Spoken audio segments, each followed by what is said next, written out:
All right, I think we're officially live. So hi everybody who's watching this in the past or in the future. My name is Antero Garcia. I'm the president of the SLAM Assembly, and I'm an all-star group to join us for today's members meeting. So I'm going to go from my left to right and have people introduce themselves. And just a quick housekeeping note that when you're not talking, we'll do the walkie-talkie mode of using the mute button up at the top of your Hangout screen, just to avoid excess background noise. Inevitably, my dog barks when I do these from home. So Kathy, I see you first, and then Jenna, I'll see you second. So Kathy, would you like to introduce yourself? Sure. Hi, I'm Kathy Fleischer. I am a professor at Eastern Michigan University in Ypsilanti, Michigan.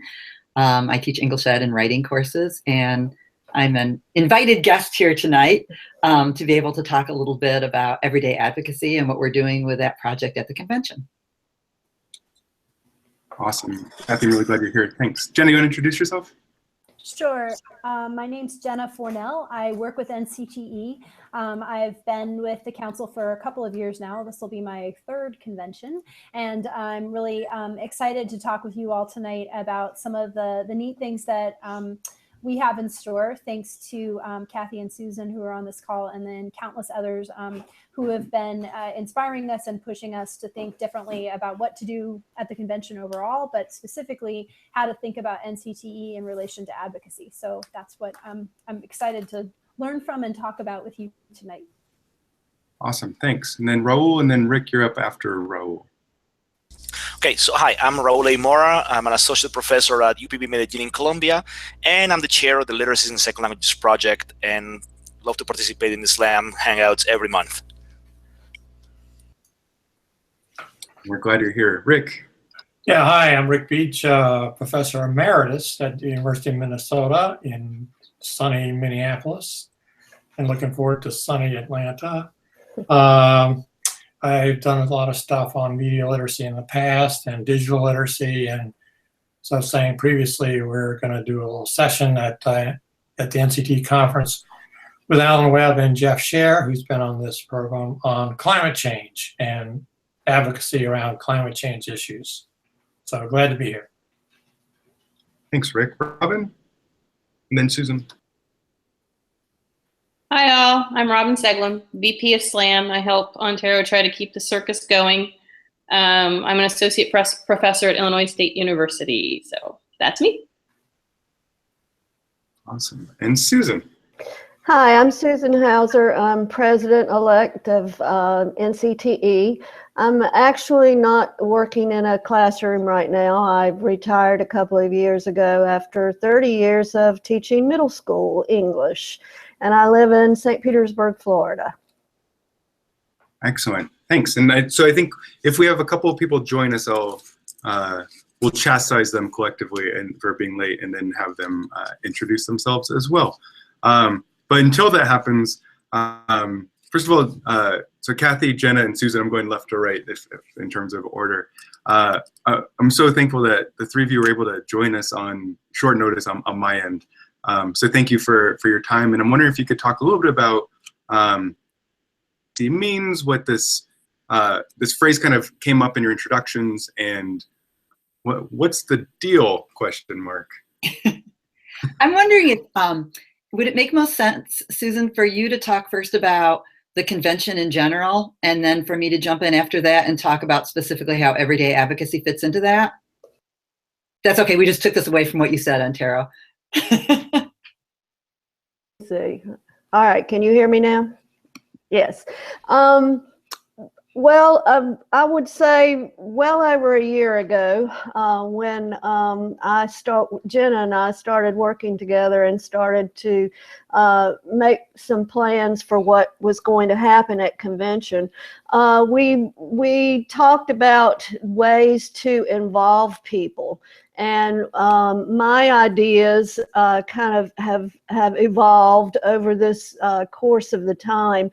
The theme for the convention is Faces of Advocacy, and I started with that as with the program proposal ideas, in that I wanted to have a place for people to experience and kind of travel through what advocacy could mean in a lot of different ways in a lot of different situations.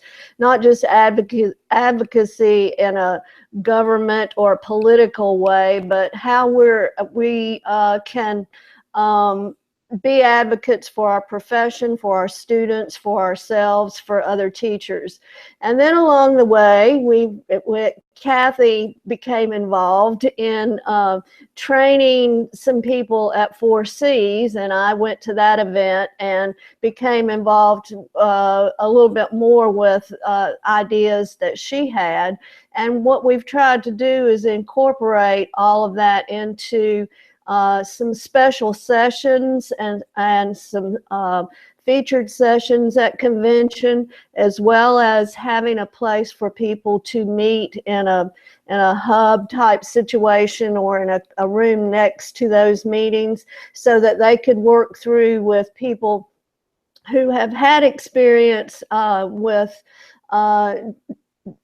affecting change and making change in different areas where they are. So that's kind of a general overall picture of how we've moved from Faces of Advocacy to what we are very excited about is going to be available for participants at the convention this year. So let me then jump in a little bit and talk about Everyday Advocacy. And we're so grateful to Susan for recognizing this work we're doing and including it at the conference. I can't say that publicly too many times because it's a real treat to be able to do this.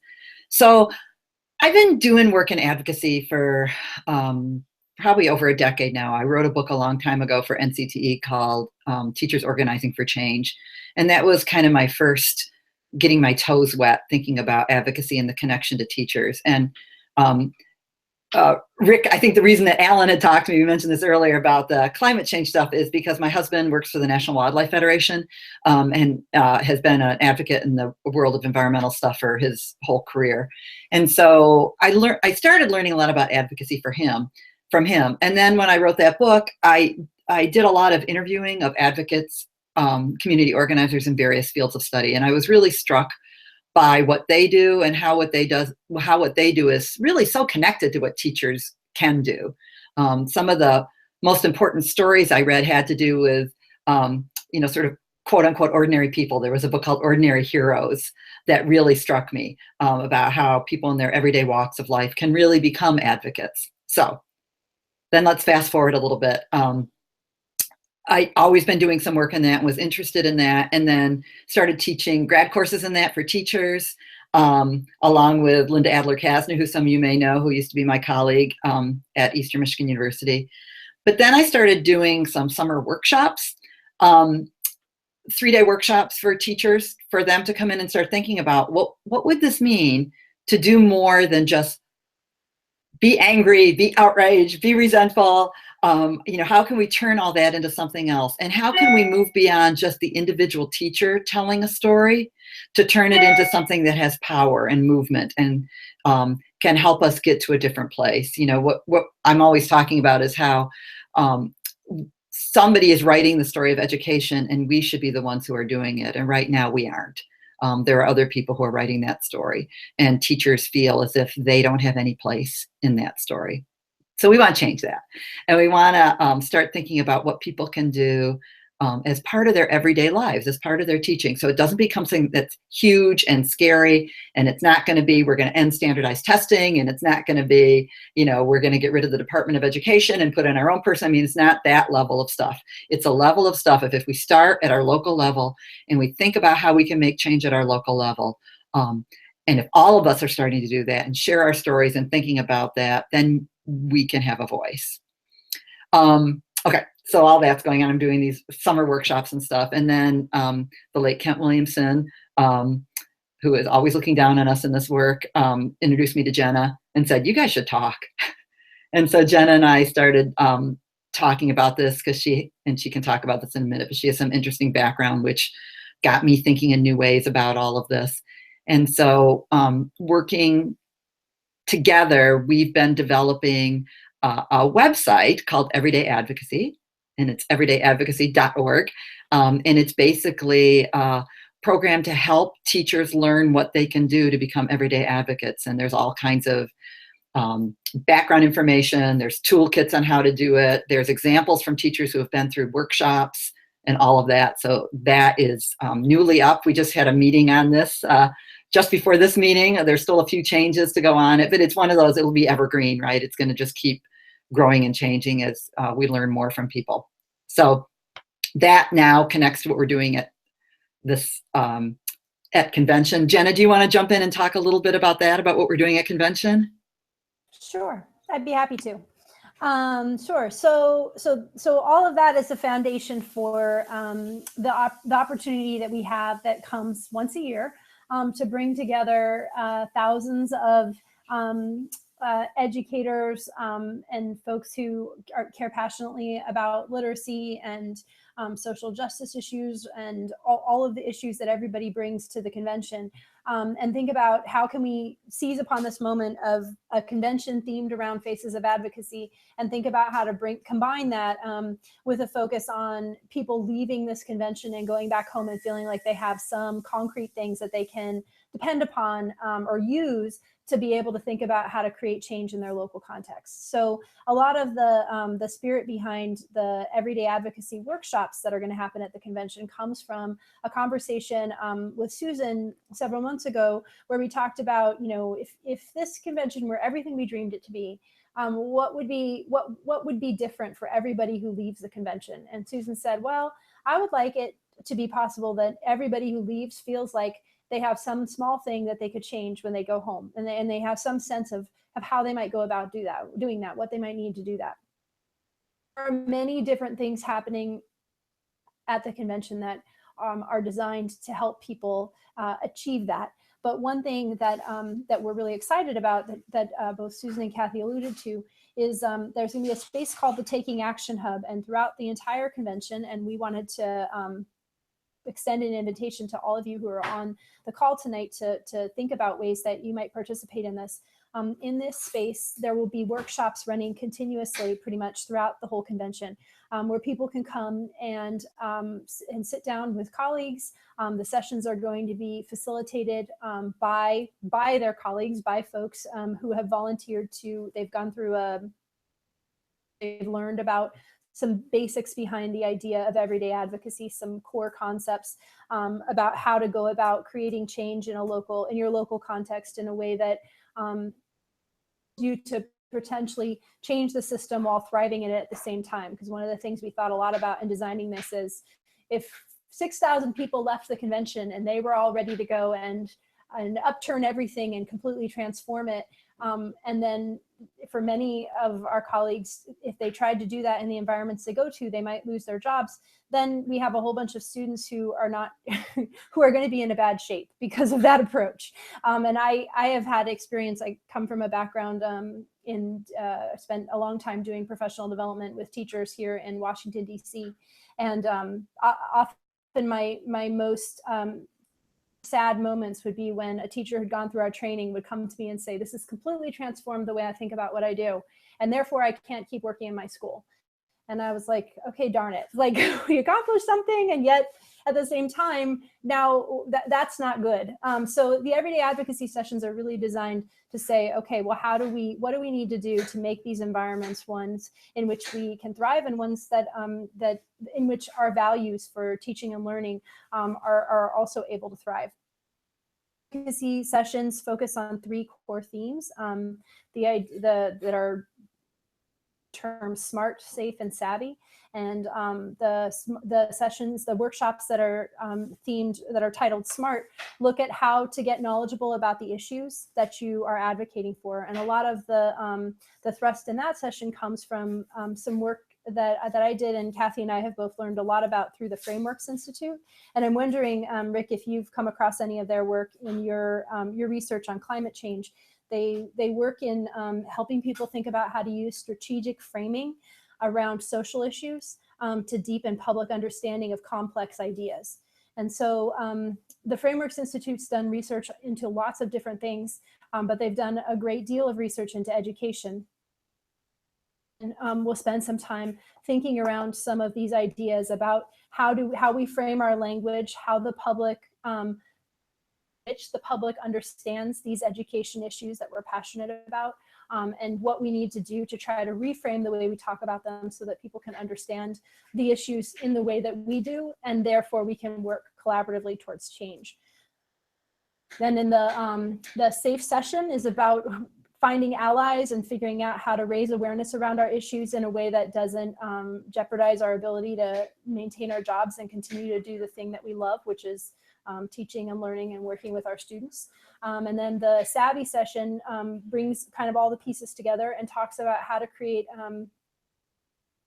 strategic plans around our change. So how do we merge the strategies that we use and the tactics that we use in a planful way so that when we're trying to create change, particularly with our colleagues, we're always pushing towards some sort of a goal and not just sort of shouting from the rooftops without any clear idea of the reason behind why we're doing that.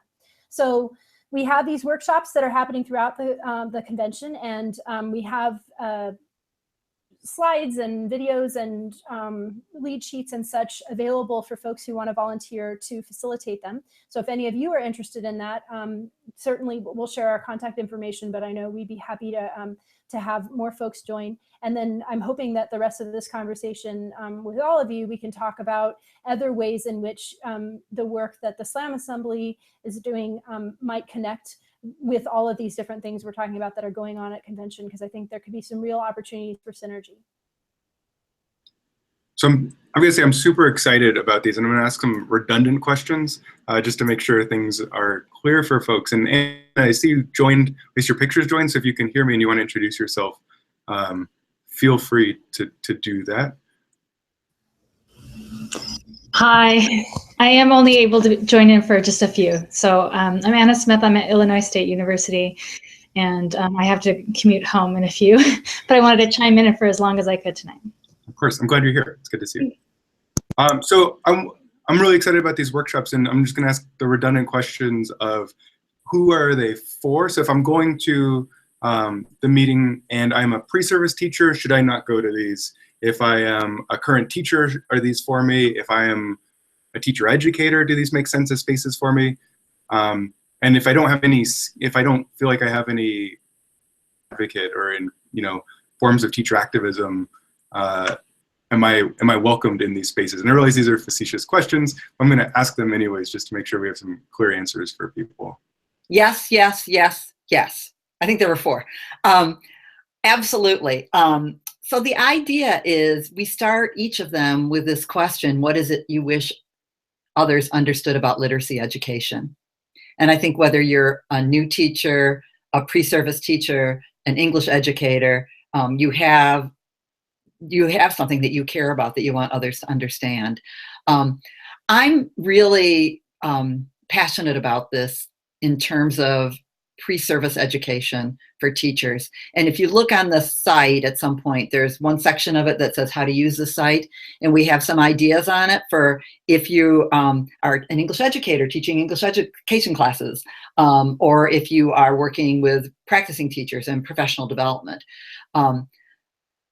So I've done this in various kinds of ways, but I would love the idea if what we're trying to do is get pre-service teachers to start out their careers seeing themselves in this way, seeing themselves as being to articulate the reasons why they're teaching in the way they're teaching, and see it as part of their role to help parents and community members understand that. So yes to that.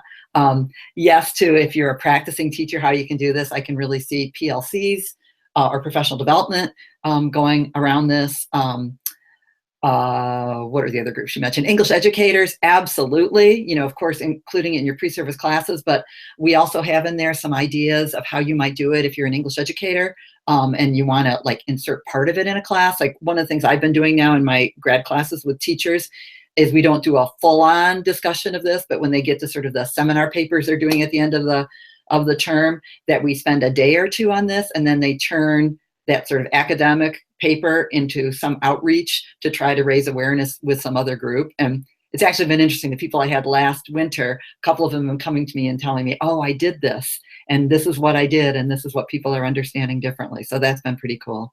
So yeah, everybody who wants to should come to these, and just approach it as from the stance where you are, because we're talking local. What changes can you make locally? Yeah, and I wanted to chime in that really quickly, Please. that one of the things that that Susan was really passionate about from the get-go in thinking about all of the elements she's designed for the convention that have focused on this theme of Faces of Advocacy was to have a wide variety of voices share.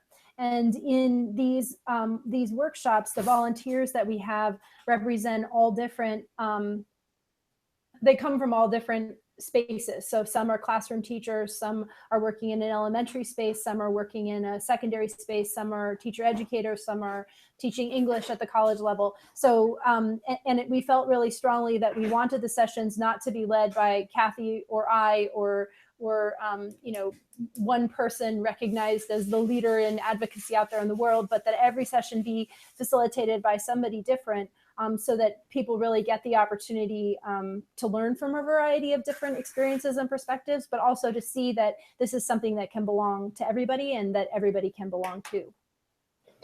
And just one of the things I wanted to say was that in even before the we did the program proposal review, I asked certain groups of people to put together either panels or roundtables, and there are 5 of those sessions that deal with different issues and that come from different people, and so that we'll have a real designated space after those sessions where people can then move into thinking about their own issues and thinking about what it is that they want to try to change in their own area. So I was very intentional about asking people, and there were a lot of many we wanted to highlight, but we chose 5 because we felt that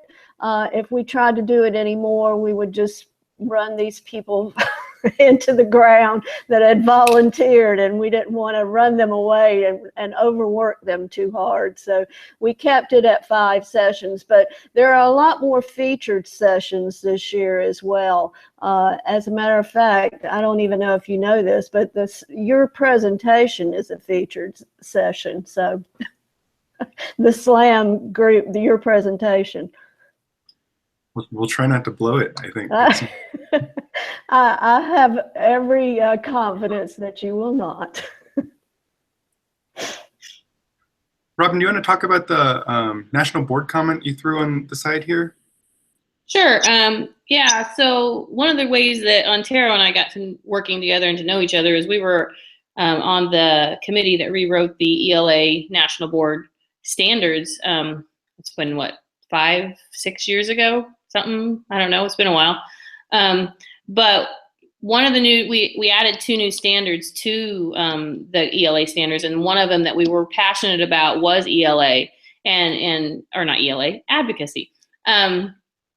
And one of the reasons we did that was to try to emphasize the way teachers could be everyday advocates. So when I'm listening to what you're trying to do, it seems to me that there's some interesting possibilities in maybe some sort of pairing, some sort of partnership, because I know that that's a standard we talked about a lot, is how are teachers going to know how to do this? But we felt like it was still an important piece of what it means to be an ELA teacher, but a teacher in general in this day and age. So I don't know if you can think of some different ways we could create some of those partnerships.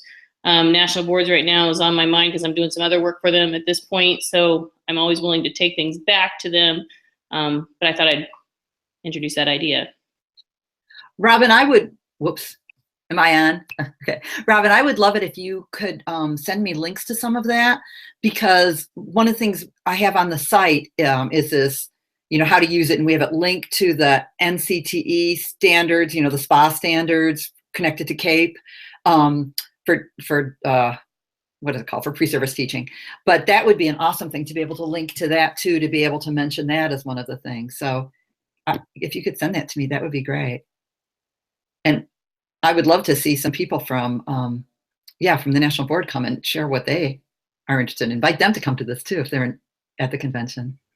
Invite everybody. That's the. Yeah, that would be great. I saw that Rick put a question in there about how can teachers address the challenge of being perceived as too political by their community or even their colleagues. And Rick, one of the things that that actually, Raul, your former colleague Laura Hebert, when she first looked at she works for NCTE, and when she was looking through the slides, it was something that she felt really passionate about because it's actually something she's worked deeply in. But it was at the core of this everyday advocacy approach all along, was this idea that you don't do it alone. So a great deal of the time in the sort of workshop format is spent around thinking about how to build allies and how to build awareness. So the hope is that the other way that the workshops are designed, and I think this is true of any advocacy in general, is that it's dependent on context and it's also informed by experience. And so our hope is that in these workshops, when you get 20 or 30 people together in a room and they're talking about, well, here's somebody I didn't think was going to be my ally, but this is how I started working with them, or here's how I pulled these teachers together and we started doing a book group together and that led to XYZ, or these kinds of stories of how people do this in partnership with other teachers, I think is really core to the answer of that. In places, I think looking at the anecdotes and examples that Kathy shares from her years of working with this, the places where people are able to be really successful and see change seem to have a common thread, and it's that they did a lot of the foundational work of building a community and building a group of people that were excited and supportive of this issue before anybody really became aware that it was an issue they were going to try to change. So I think that's something, if there's sort of a core way that at least the workshops try to address that, that's something I see there. But I'm also seeing that be fed a lot in real time by the people in the sessions sharing what's worked in their own context, because that's a real concern that I think a lot of teachers have right now. I'd like to hear what other people think around this, around Rick's question. And I definitely want to get to Rose's question in a couple minutes too. But I will say when I teach pre-service teachers, I think maybe in a Kathy light approach, we talk a lot about what advocacy looks like with pre-service teachers, and I get really frustrated in the sense that teaching isn't political work, and trying to hammer home that it is, and that there is a stance there. And I also tend to get pushback from some students as a result of that, because it's not seen as a politicized space necessarily by folks. So to definitely hear Rick's question as something that will likely be something that'll be answered across all three of the sessions, I suspect, at the conference. I don't know if other people had thoughts before we move on. I'll do the awkward pause thing too.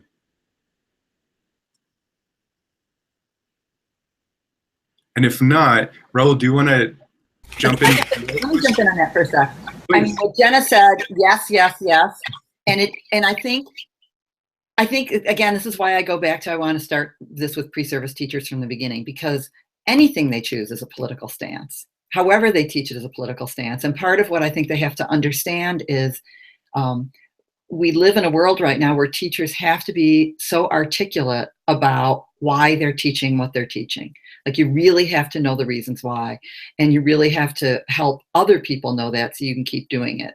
And so to me, that's the basis of this. I mean, one of the examples we give on the website and we talk about some is this teacher who I love, who does a session. She has parents come in, the 9th grade parents, and says to them, hey, so can you guys write for a couple minutes about what is a time when you wrote something that was memorable? And they all write about it. And then they start sharing why it was memorable.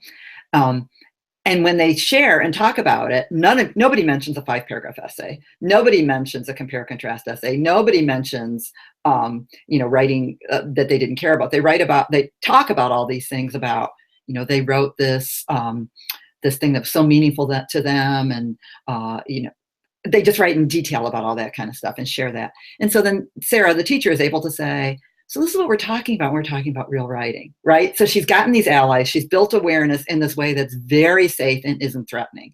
It would be really different if she started storming around the school saying, the way we're teaching writing is wrong, and here's the way we should teach it. right? So I think helping that people understand how to do that in ways that are proactive is what we really want to get across here. That's what everyday advocates need to do. I think that's great. So I'm scanning our chat, and Raul, do you want to, can we come to your question around global connections for this? Sure, Antero. I mean, because I was looking at the website and I loved it. First of all, I love the website. Really good job.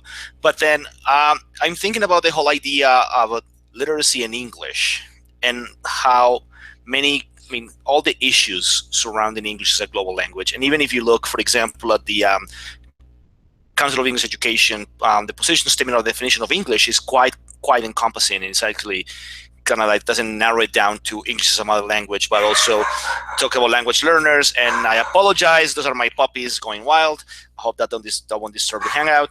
But then I'm just thinking, I'm right now in South America, and we have our own issues with teachers and advocacy, and even the issue about literacy. I mean, as a field, yeah, they are advocating for sure.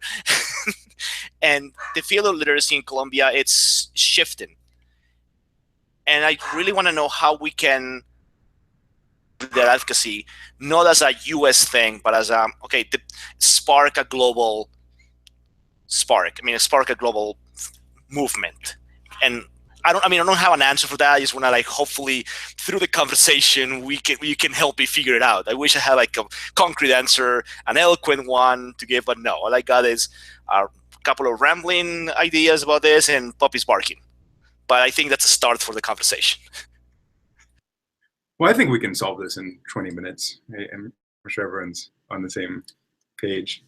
Does anyone have any burning thoughts, or I feel like I have more questions from Raul than answers that it's brought for me.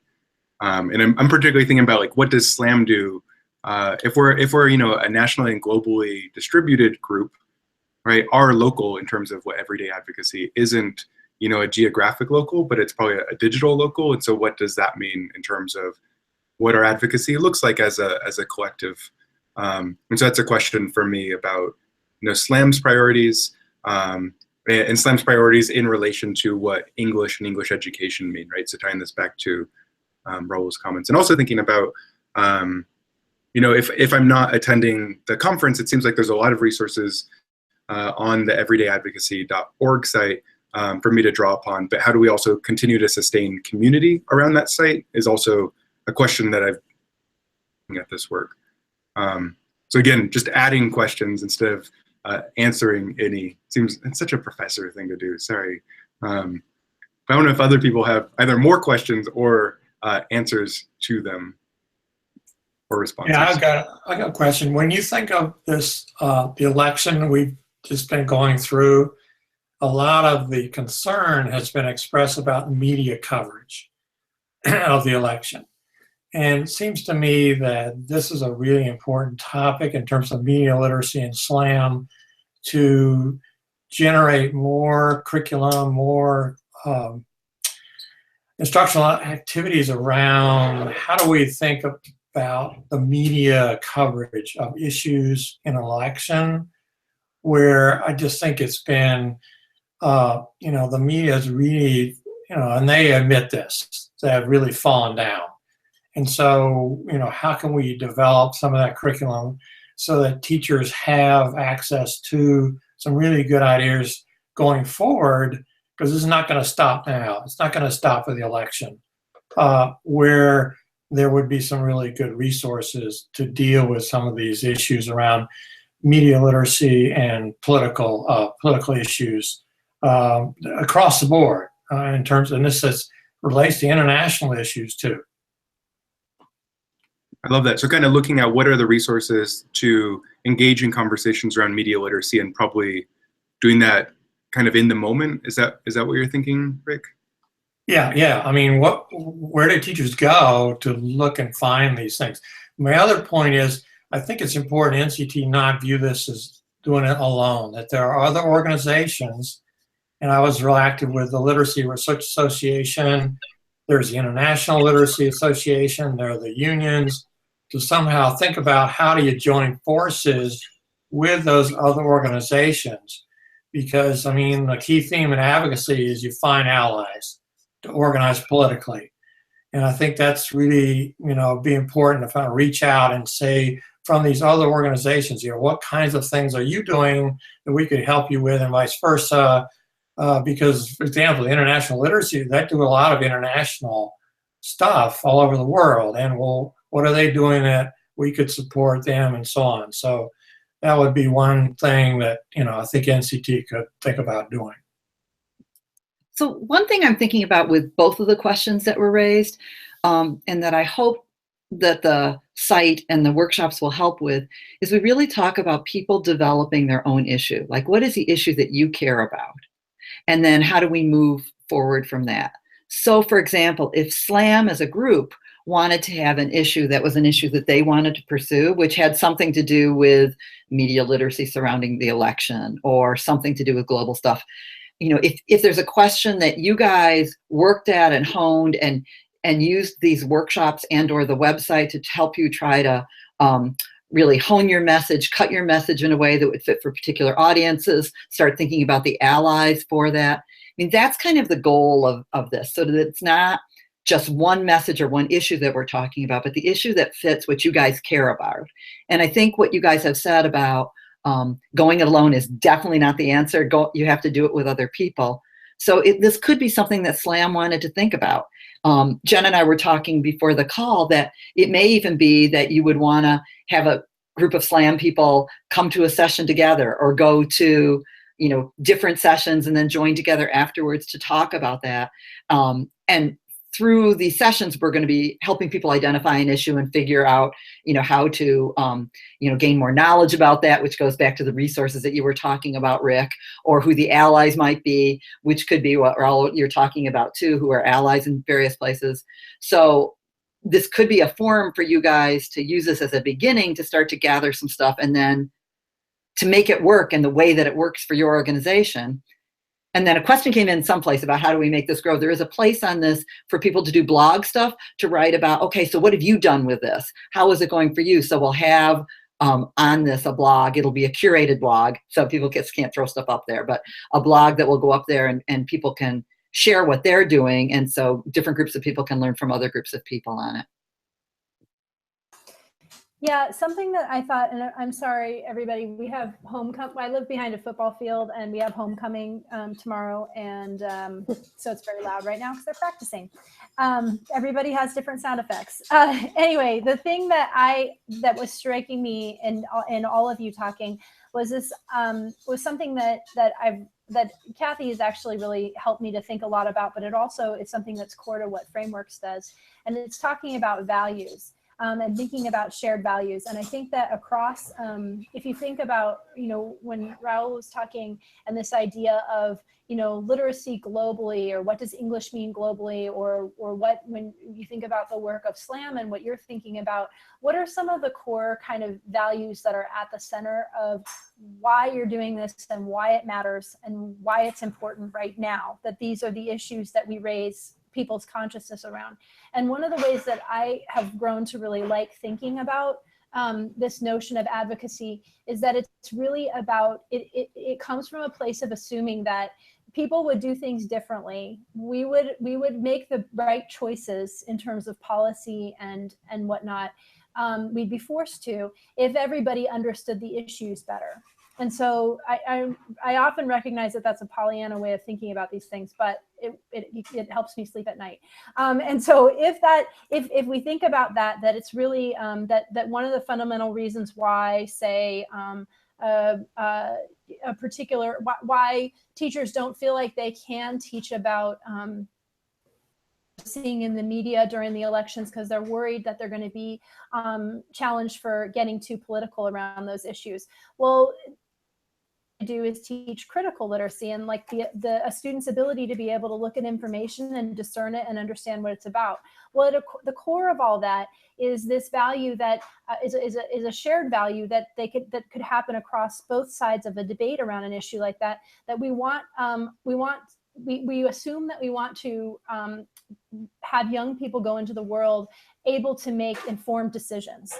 And so if we find something that's a core value that we share, then we build our conversations, our awareness building, our ally building, all of those things around this shared value. And so I'm wondering for SLAM, I think it would be an interesting exercise to think about what are some, and maybe this is something that you've already done, but like what are some of those core values, those core principles, shared beliefs that are foundational to our work? And if those are the things that we care so much about, what is preventing the public from understanding why that's, the publics, whoever we're talking to, from understanding why that's so important?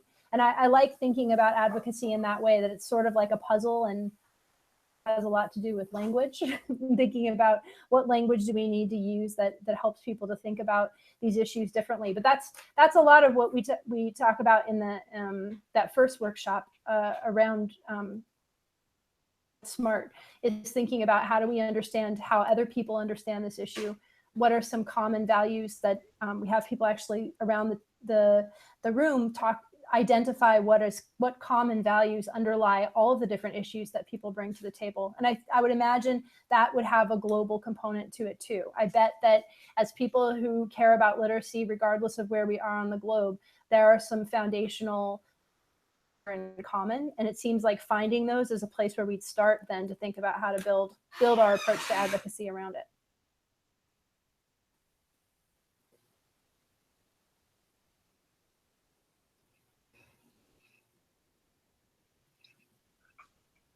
My head is swimming. So I'm thinking about a lot of these, and I'll say particularly as SLAM's in its first year now, right? And we're very much in this place of kind of figuring out where we're going as a core group and building up what our recruitment looks like. I think this seems like a real opportunity for us to think through, what are the shared values that. So we have an election coming up. We have a SLAM. We have lots of elections coming up. We have a SLAM election coming up that won't have a debate later this afternoon. That'll be terrible.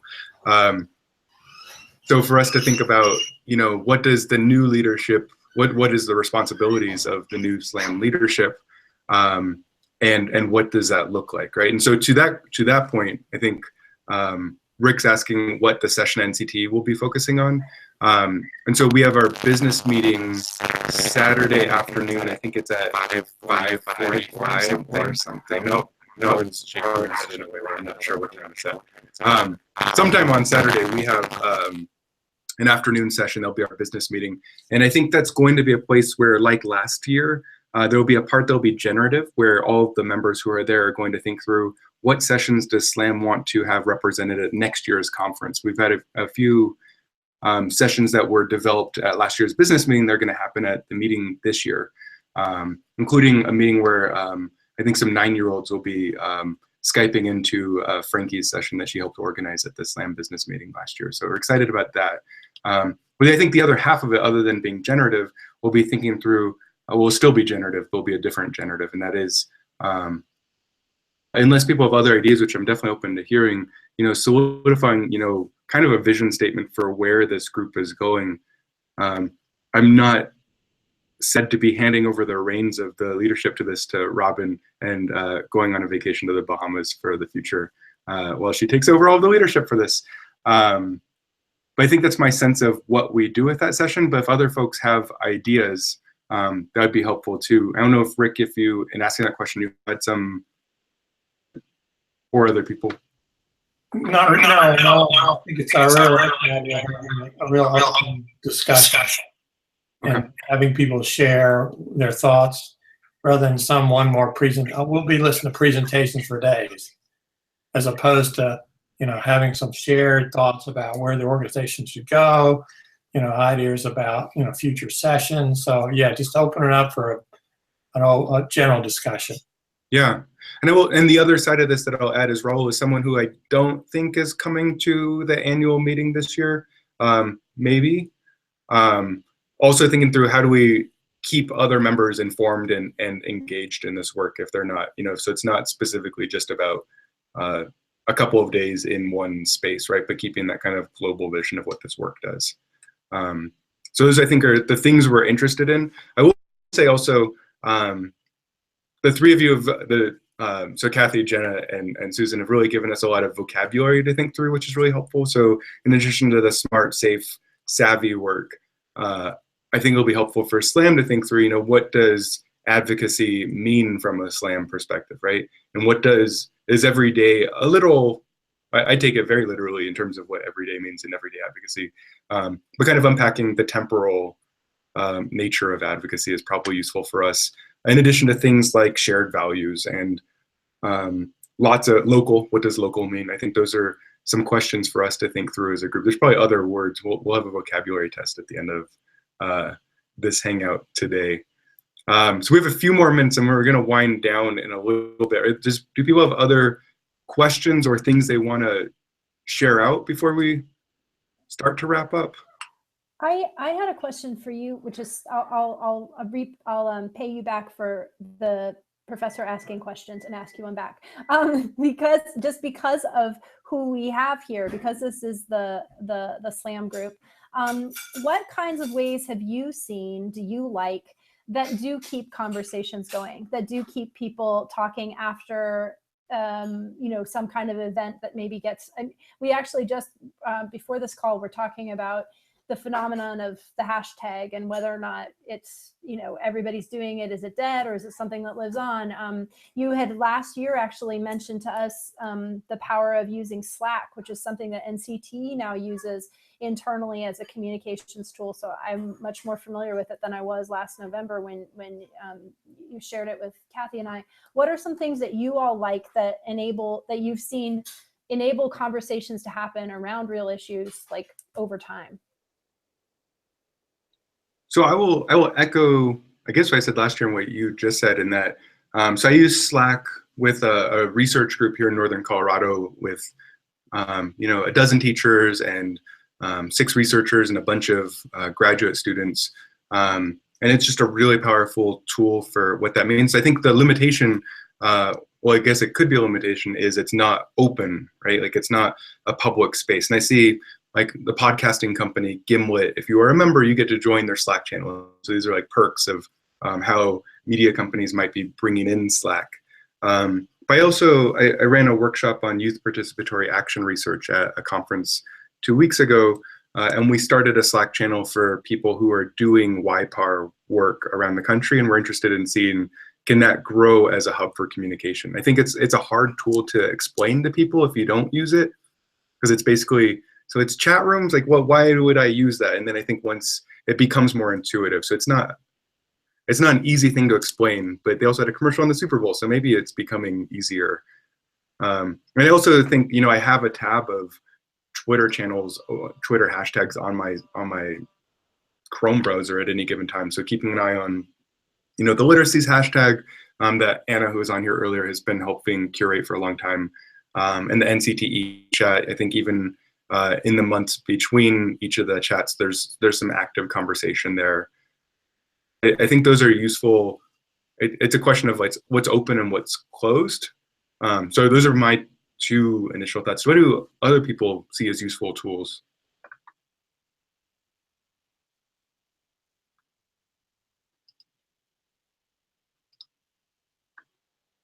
I will wait uncomfortably. Everyone has ideas.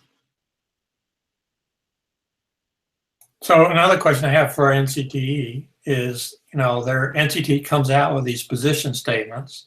They're voted on by the members, etc. Is any of this related to coming out with these position statements, or where is that going to go in the future?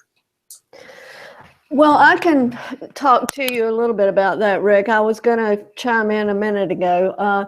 We are currently on the executive committee actually looking at those position statements and trying to revise and kind of categorize those. We're also dealing with how we are going to look at advocacy as an organization, how we can move forward from kind of the model that we've been in the past. This is a real interest of mine, in that it's always just been kind of, we have this one advocacy day a year. We have a subcommittee on the EC that deals with that. And how can we be more I don't want to say global throughout the world, but at least throughout the country. How can we help people in, say, Arizona when they're having an issue? How can we channel all of the things that affiliates are doing, and how we can change the way we look at advocacy?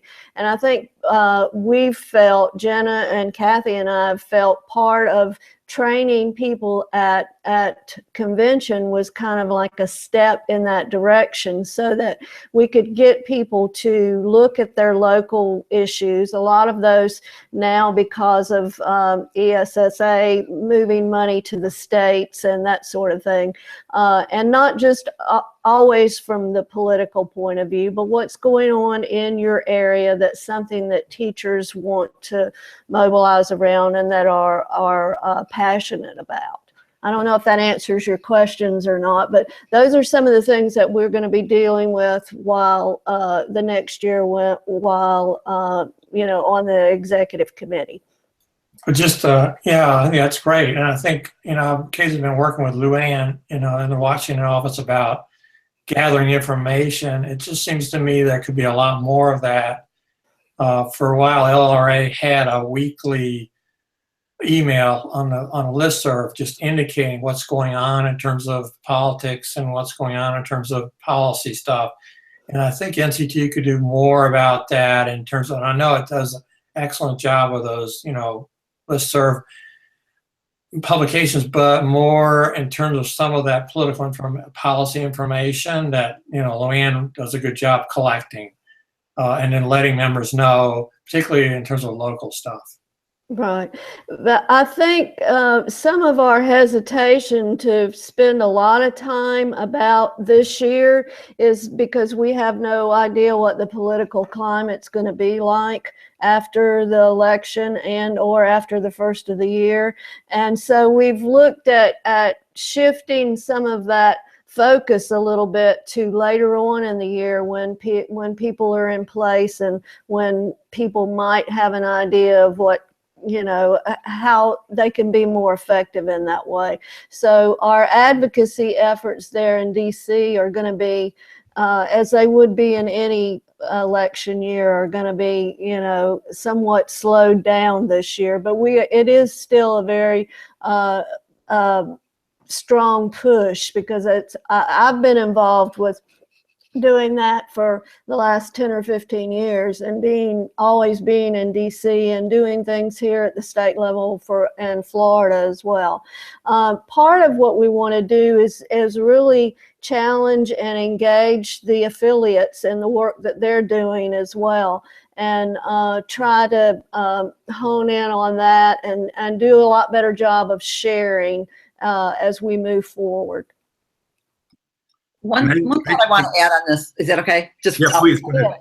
So one thought on that, and when we talk about the policy statements, I'm really glad to hear Susan say that they're going through them and rethinking them and organizing them, because one of the points we make in the SMART part of this is it's really important for teachers to know the issue so well. And one of the things that policy statements can provide for teachers is some really good research-based understanding of certain things. Because, and we stress this in these meetings, if you're a teacher and you make one mistake in how you're presenting something because you have the wrong fact about it, or you say something wrong, that somebody else can destroy your argument. And so to know that NCTE has your back as a teacher and is there to help you gain knowledge and feel really ready to talk to other people about the issue is important. And I think linking the policy statements in that way could be really a useful part of this everyday advocacy. And I would agree with Rick that NCTE has done an excellent job revolved around censorship and intellectual freedom. And those are some of the areas where we're challenged, more frequently than others. But we are looking at those policies and hopefully updating and having those, more readily available so that people will know, how to get to them and how to use them. So I think on that note, because we're at time and people need to seek refuge before this U.S. starts, So I want to thank everyone. I will also say I think we have a very clear direction on where policy will be, not at all, based on this. But first of all, thank you, Kathy, Jenna, and Susan for your time. It was really helpful. I really appreciate it. You've given us a lot of this organization, where SLAM needs to be headed, and a lot of optimism, I think, in terms of where NCTE as a whole is headed. So I appreciate that. For SLAM members also, that we are still accepting nominations and self-nominations for our upcoming election. There are no illegitimate children being brought to debates for this election. It's much easier. You just go to slam.education and nominate yourself or nominate someone else who is a member or would like to be a member, and we'll be voting during the week of the NCTE convention, something online. So please do that. You have until Halloween to do a nomination. So please do that. And everyone else, thank you so much for your time, and we'll see everyone in person next month and have our next Hangout meeting in December. Thanks, everybody.